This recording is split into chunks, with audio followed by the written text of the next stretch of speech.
A few months ago, one of the biggest media programs here in Australia ran a smear campaign against electric cars and also against me. It had an enormous effect on myself. It did. It had an effect on everyone around me. It affected many of the followers. Many people believed this story and decided that because of this story, I was a bad person, that I had said and done things that I actually neither said nor did.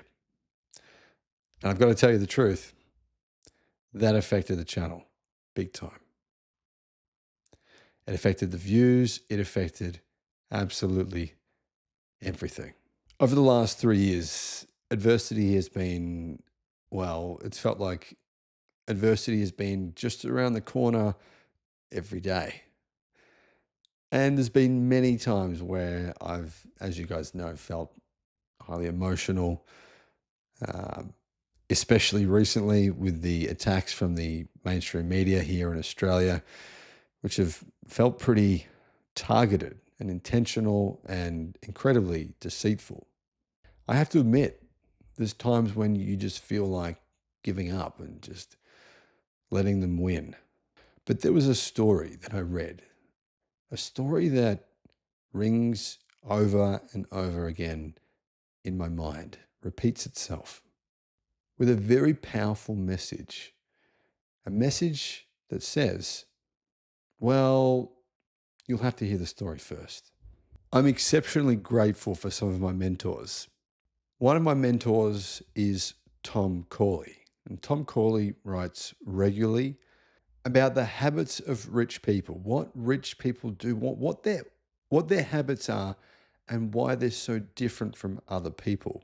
He actually studied the habits, the daily minute-by-minute habits of wealthy people, and studied the minute-by-minute habits of poor people. And he was able to find out why some people are successful and some are not. And I read all of this from Tom, and he often puts out free information.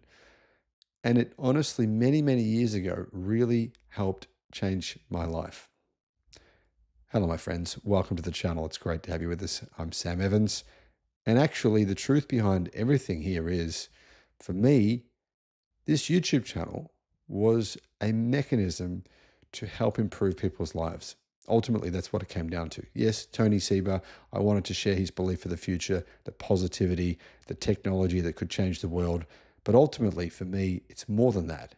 It's about how to positively impact other people and share with them what I've gained from my mentors. Tom Corley shared a story recently. There was once a woman who was miserable with her life. She hated her low-paying, high-stress job, yet worried every night about losing it. Ring any bells? She and her husband were falling behind on their bills, and their credit card debt just kept on growing. They constantly fought with each other over their money problems. Her husband began coming home later and later every night. She suspected maybe something was going on. She was beside herself. In desperation, one night she dropped to her knees and began to pray.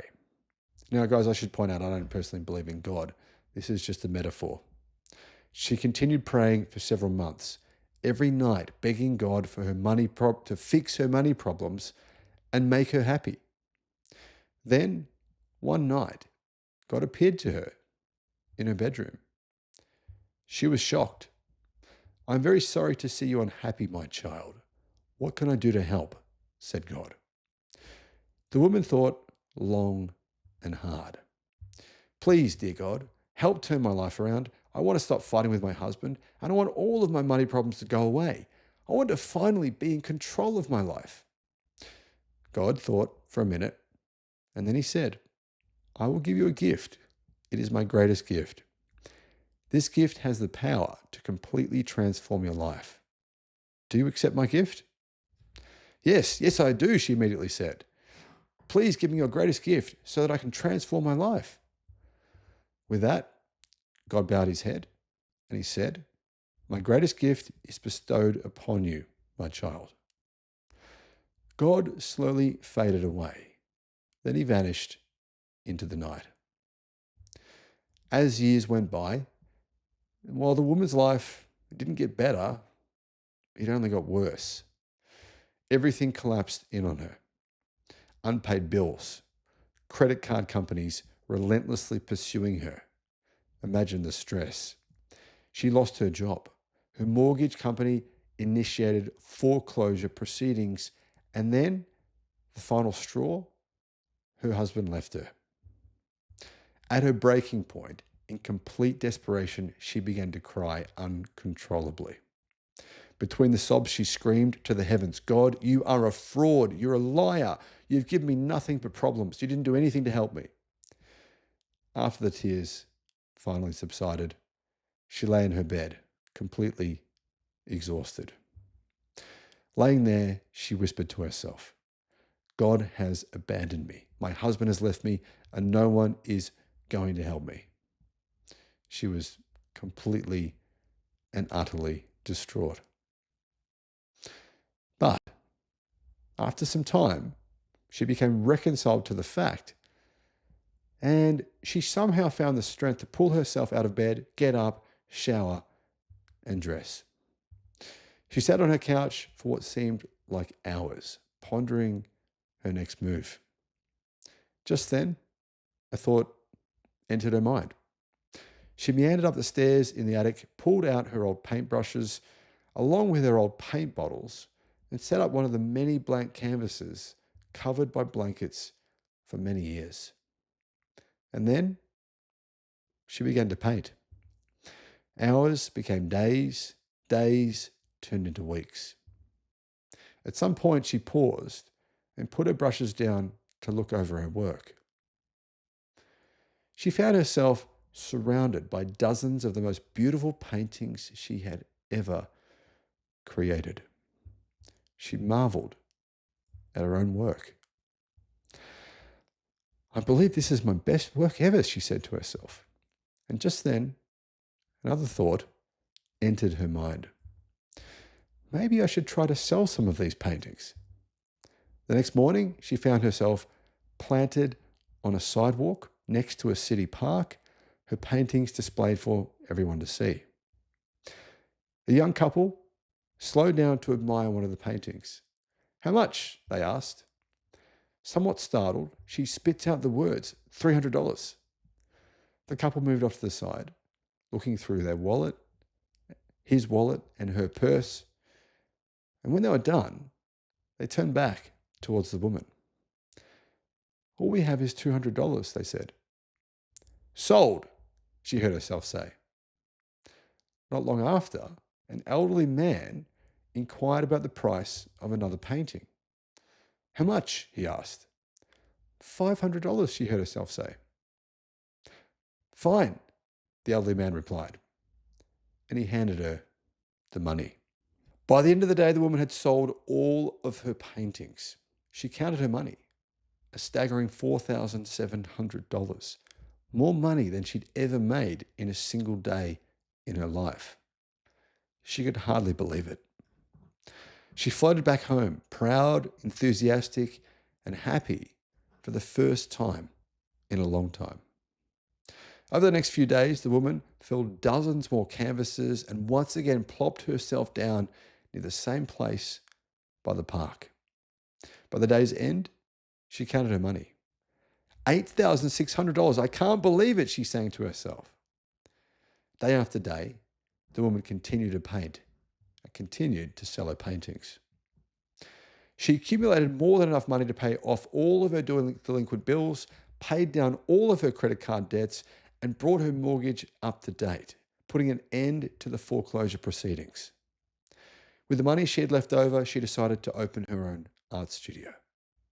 Business was booming.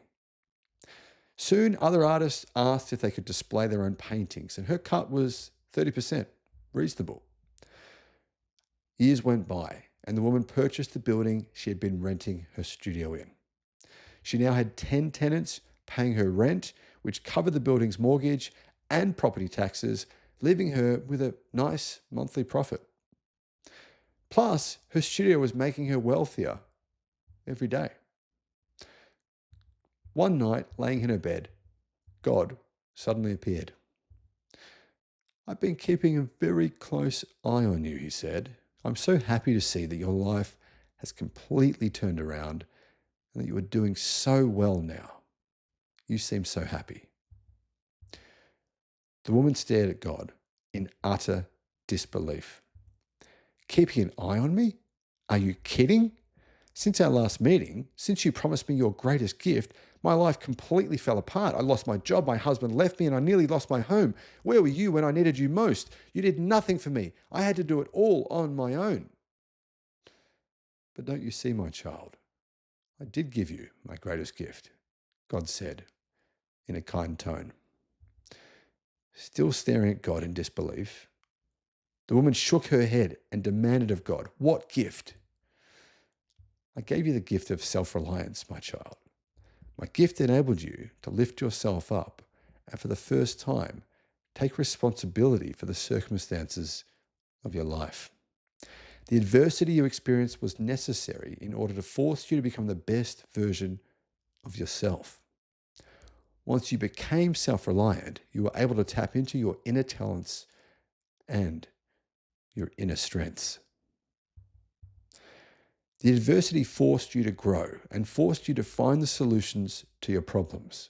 And once you overcame that adversity, you were able to relax and think with a clear mind. Relaxed, your eyes opened up to see the many, many opportunities that were always there, but had been invisible to you during your old life. You are now wealthy, wealthier than you ever imagined you could ever be. You are happy and you are in complete control of your life. That is what you asked me for. Don't you see, my child? It was the gift of self-reliance, my greatest gift to humanity that transformed your life. God slowly faded away until he was no more. As the woman lay in bed that night, contemplating his words, a knowing smile began to blanket her face. She finally understood. Adversity is there for us to grow, improve, and learn to solve our own problems. Her eyes became heavy, and she soon found herself drifting off into a deep, peaceful sleep.